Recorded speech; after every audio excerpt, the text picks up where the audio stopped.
Welcome again friends to your channel defence तैयारी। तो जो आज का हमारा टॉपिक है वो है न्यूक्लियर डॉक्ट्राइन ऑफ इंडिया, यानी भारत का परमाणु सिद्धांत। देखिए, हमें पता है कि इंडिया एक न्यूक्लियर पावर्ड नेशन है, तो हम आज के टॉपिक में देखेंगे कि इंडिया आखिर कैसे अपने को एक न्यूक्लियर पावर के तौर पे वर्ल्ड को पोर्ट्रे करता है, क्या उसके प्रिंसिपल्स है, क्या उसके डॉक्ट्राइन है, क्या सिद्धांत है, और कैसे वो इंडिया अपने आप को एक रिस्पॉन्सिबल न्यूक्लियर वेपन स्टेट के तौर पे पोर्ट्रे करता है।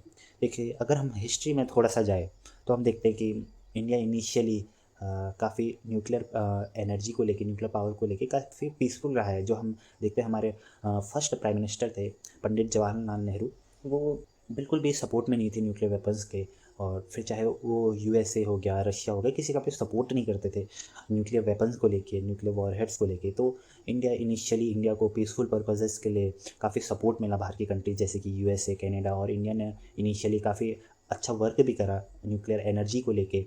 फिर हम देखते हैं कि 1962 चाइनीज़ एग्रेशन, कैसे अनएक्सपेक्टेड अटैक हुआ चाइना का इंडिया पे, और उसके बाद कुछ ही साल बाद चाइना ने अपना न्यूक्लियर टेस्ट कर लिया और एक न्यूक्लियर पावर नेशन बन गया। और उन हालातों को देखते हुए फिर इंडिया के लिए, अपने नेशनल इंटरेस्ट के लिए इम्पोर्टेंट हो गया था कि इंडिया भी एक स्टांस रख सके वर्ल्ड के सामने, एक कमज़ोर नेशन की तरह नहीं पोर्ट्रे करे अपने आप को, और आने वाले फ्यूचर में जो चाइनीज़ एग्रेशन हुआ था 1962 का, उसकी तरह ही फिर से एग्रेशन ना हो पाए। और फिर उसके बाद 1974 में इंडिया ने पहला अपना न्यूक्लियर टेस्ट पोखरण 1 को कंडक्ट किया। और फिर उसके बाद काफ़ी क्रिटिसिज्म मिला इंडिया को बाहर के कंट्रीज़ से, यूएसए, कनाडा, सब ने ही सैंक्शंस लगा दिए, और न्यूक्लियर प्रोग्राम को इंडिया फिर सेल्फ रिलायंट हो गया न्यूक्लियर प्रोग्राम के लिए उसके बाद से कुछ टाइम के लिए। फिर लेकिन इंडिया ने एक चीज़ ये करी कि उसके बाद भी इंडिया ने एक पीसफुल स्टांस रखा, वर्ल्ड को शो करने के लिए बताने की कोशिश की कि क्या इंडिया के वो थे प्लान्स थे 1974 न्यूक्लियर टेस्ट को लेके, और बताया कि कैसे ये पीसफुल टेस्ट था। फिर भी लेकिन इंडिया ने उसके बाद से वेपनाइजिंग में, और यानी न्यूक्लियर वॉरहेड्स बनाने में, न्यूक्लियर आर्म्स बनाने में इंडिया रेस में नहीं लगा। और फिर हम देखते हैं कि 1998 में इंडिया ने अपना दूसरा न्यूक्लियर टेस्ट कंडक्ट करा। देखिए, उस बार भी फिर 1998 तक ऐसी सिचुएशंस आ गई थी कि इंडिया को अपनी नेशनल सोवरेनिटी को प्रोटेक्ट करने के लिए, नेशनल इंटरेस्ट के लिए फिर एक न्यूक्लियर वेपन स्टेट बनना ही पड़ा, क्योंकि सिचुएशन उस टाइम की जियोपॉलिटिक्स कुछ ऐसी हो गई थी कि कोई और रास्ता नहीं रह गया था। तो फिर इंडिया ने 1998 में मई 1998 में 5 न्यूक्लियर एक्सप्लोजन फिर सेम पोखरण में ये कंडक्ट हुए थे टेस्ट। अब देखिए, फिर उसके बाद हम देखते हैं कि 1998 के बाद जब इंडिया ने टेस्ट करा और वर्ल्ड सुपर पावर से, फिर से यूएसए वगैरह कंट्रीज़ से काफ़ी क्रिटिसिज्म मिला और सैंक्शंस लगने स्टार्ट हो गए, तो इंडिया ने फिर भी एक मैच्योर स्टेप लिया और पोर्ट्रे करने की कोशिश की कि क्या नीड थी इंडिया की उस समय की, और एक रिस्पॉन्सिबल न्यूक्लियर स्टेट की तरह सामने आने की कोशिश की। और 1999 में हमारे उस समय के NSA, national security adviser Brajesh Mishra ने एक ड्राफ्ट प्रिपेयर करा। जो हमारे ब्रिजेश मिश्रा जी ने, जो एनएसए थे, जो उनके द्वारा ड्राफ्ट प्रिपेयर किया गया था, वो इन शॉर्ट बताता था कि इंडिया की क्या पॉलिसी है अपने न्यूक्लियर वेपन्स को लेके, और क्या एक न्यूक्लियर वेपन स्टेट की तरह इंडिया पोर्ट्रे कर रहा है। फिर उसके बाद हम देखते हैं कि 2003 में इंडियन न्यूक्लियर पॉलिसी आई। देखिए, एक तरीके से अनऑफिशियल गवर्नमेंट की स्टेटमेंट थी न्यूक्लियर पॉलिसी को लेके अपनी, और जो इंडिया की न्यूक्लियर पॉलिसी है उसको लेके जो एक गवर्नमेंट का अनऑफिशियल डॉक्यूमेंट कह सकते हैं इसको। और इसको देखिए, लीगली चैलेंज नहीं किया जा सकता गवर्नमेंट को इस डॉक्यूमेंट को लेके। बस गवर्नमेंट ने एक अपने तरीके से एक रिस्पॉन्सिबल न्यूक्लियर वेपन स्टेट की तरह पोर्ट्रे करने के लिए ये पॉलिसी लाई। तो हम जो इंडिया की पॉलिसी है, न्यूक्लियर पॉलिसी है, उसको कहीं ना कहीं आज की डेट में इंडियन न्यूक्लियर पॉलिसी 2003 के द्वारा समझ सकते हैं। तो देखिए, देखते हैं कि क्या है आखिर इंडियन न्यूक्लियर पॉलिसी 2003 में।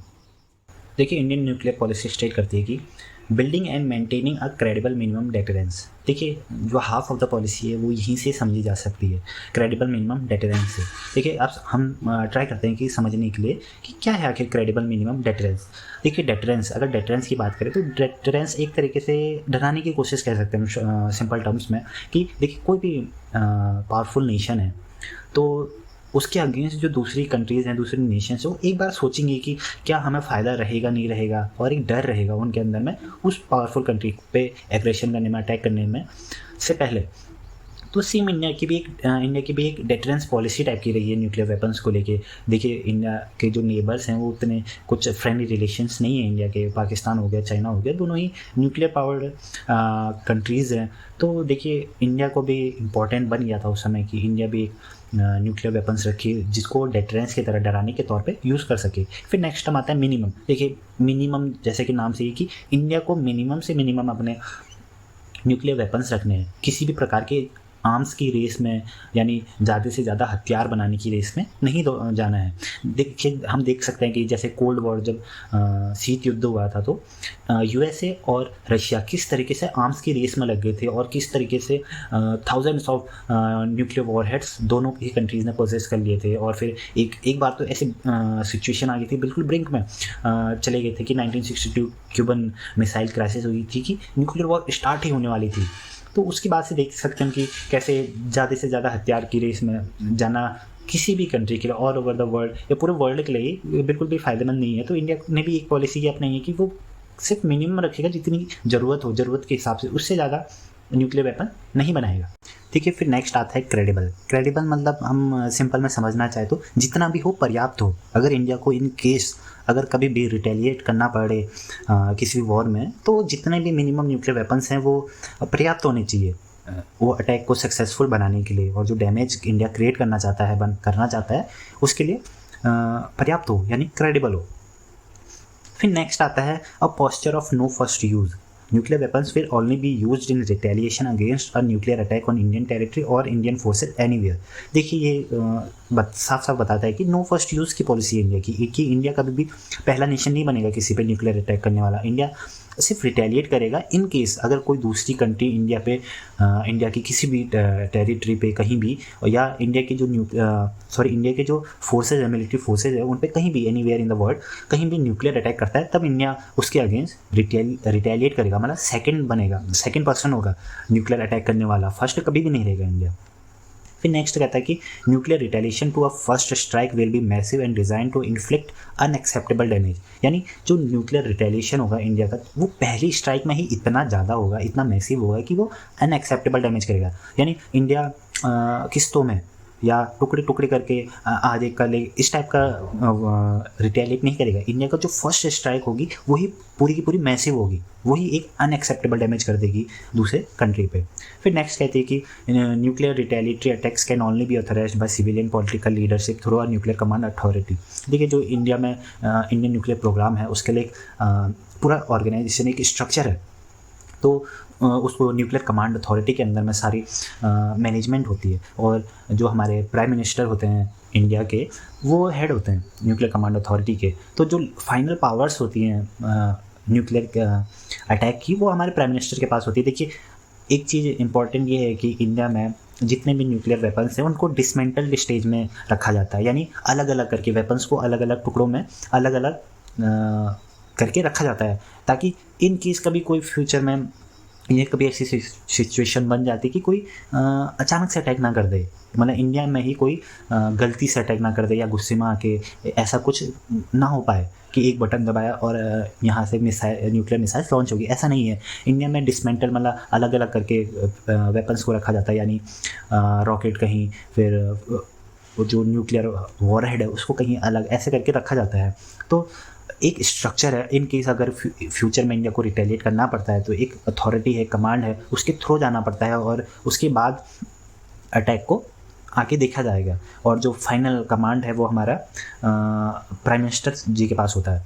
फिर नेक्स्ट आता है non use of nuclear weapons again non nuclear weapons state. यानी इंडिया कभी भी जो नॉन न्यूक्लियर वेपन्स स्टेट है, जिनके पास न्यूक्लियर वेपन्स नहीं है, उनके खिलाफ चाहे कितना भी बड़ा वॉर हो जाए, फिर भी उनके अगेंस्ट, जिनके पास न्यूक्लियर वेपन्स नहीं है, उन स्टेट्स के अगेंस्ट कभी भी न्यूक्लियर वेपन्स यूज़ नहीं करेगा। लेकिन इसके पीछे भी ये है कि अगर उन नॉन न्यूक्लियर वेपन्स स्टेट को कोई न्यूक्लियर वेपन कंट्री बैक कर रही है तो in that case India use कर सकता है।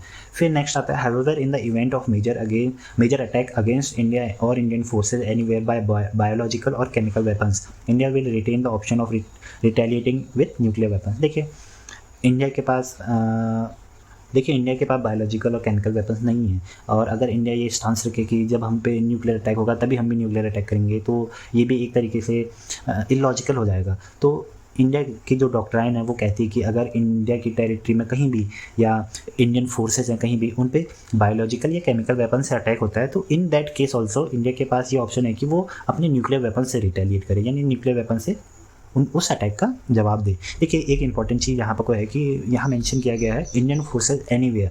देखिए ये समझने वाली बात है कि इंडियन फोर्सेज डजेंट डिपेंड कि इंडियन टेरिटरी में है या इंडिया से बाहर है। इनके हाइपोथेटिकली अगर हम बात करें, इंडिया और भूटान के बीच में वॉर हो गया और जो इंडियन ट्रूप्स हैं वो भूटान की टेरिटरी के 5 किलोमीटर अंदर 10 किलोमीटर अंदर चले जा चुके हैं, और फिर भूटान देखिए हाइपोथेटिकल है, भूटान के पास कोई भी न्यूक्लियर वेपन नहीं है और भूटान काफ़ी फ्रेंडली नेशन है इंडिया का। फिर भी अगर मान लें हाइपोथेटिकली कि भूटान ने न्यूक्लियर वेपन से अटैक कर दिया अपनी ही टेरिटरी के अंदर इंडियन फोर्सेस पे, तो देखिए वो एक तरीके से इंडिया पे ही अटैक माना जाएगा, इंडियन फोर्सेस पे अटैक माना जाएगा। इंडियन मिलिट्री पर्सन, चाहे इंडियन आर्मी, नेवी, एयरफोर्स, कुछ भी हो, कहीं भी है एनीवेयर इन द वर्ल्ड, अगर उन पे बायोलॉजिकल, केमिकल, न्यूक्लियर किसी भी तरीके का अटैक होता है तो वो इंडिया पे अटैक माना जाएगा और इंडिया उस केस पे भी रिटेलिएट करेगा अपने न्यूक्लियर वेपन से। फिर नेक्स्ट आता है a continuance of strict control on export of nuclear and missile related materials and technologies, participation in the fissile material cut off treaty negotiation and continued observance of moratorium on nuclear test. देखिए India starting से India disarmament की बात करता है, peaceful use of nuclear energy की बात करता है, तो इंडिया के डॉक्ट्राइन में भी कि इंडिया चाहे न्यूक्लियर वेपन बन गया है लेकिन फिर भी इंडिया जो डिसआर्मामेंट है उसके लिए काम करता रहेगा, और कोई भी नॉन न्यूक्लियर वेपन स्टेट है उसको इंडिया ना टेक्नोलॉजी देगी ना न्यूक्लियर रिलेटेड मटेरियल्स देगा या फिजाइल मटेरियल्स मीन्स कि जो न्यूक्लियर वॉरहेड्स में यूज़ किया जा सकने वाला रेडियो एक्टिव मटेरियल। तो इंडिया किसी भी नॉन न्यूक्लियर स्टेट को ये टेक्नोलॉजी प्रोवाइड नहीं करेगा, ना ये मटेरियल्स देगा कि वो अपना न्यूक्लियर वेपन क्रिएट कर सके, बना सके। फिर देखिए नेक्स्ट आता है continued commitment to the goal of nuclear weapon free world through global verifiable and non discriminatory nuclear disarmament. देखिए इंडिया ने जो सेकंड न्यूक्लियर टेस्ट करा था वो भी यही देखते हुए किया गया था कि एक नॉन डिस्क्रिमिनेटरी न्यूक्लियर डिसआर्मामेंट वर्ल्ड में नहीं चल रहा, क्योंकि इंडिया ने देख लिया था कि जो सुपर पावर्स हैं, P5 है, न्यूक्लियर वेपन स्टेट है, उनकी कहीं भी ये पॉलिसी नहीं है कि कंप्लीट डिसआर्मामेंट हो। तो इंडिया को उस केस में अपने नेशनल इंटरेस्ट के लिए न्यूक्लियर वेपन स्टेट बनना पड़ा। तो इंडिया की, लेकिन फिर भी इंडिया कहता है कि इंडियन न्यूक्लियर पॉलिसी में डॉक्ट्राइन है कि इंडिया की फिर भी कमिटमेंट रहेगी कि एक न्यूक्लियर फ्री वर्ल्ड हो, न्यूक्लियर आर्म्स फ्री वर्ल्ड हो, और इसी के लिए इंडिया हमेशा वर्क करता रहेगा। तो यही था इंडिया का न्यूक्लियर डॉक्ट्राइन, और हम इंडिया के जो परमाणु सिद्धांत हैं उसको इंडियन न्यूक्लियर पॉलिसी 2003 से देख सकते हैं। आगे मिलते हैं किसी ऐसी ही वीडियो के साथ दोबारा, और हमसे जुड़े रहने के लिए सब्सक्राइब द चैनल, और आप हमारे साथ इंस्टाग्राम और टेलीग्राम में भी जुड़ सकते हैं। The links will be in the description box below. और बाकी फॉर ऑल दोस्त प्रिपेयरिंग फॉर SSB डिफेंस तैयारी द्वारा प्रिपेयर की गई book version of SSB check out कर सकते हैं। The links will be in the description box below. So मिलते हैं कुछ ऐसी ही वीडियो के साथ दोबारा, तब तक थैंक यू, जय हिंद।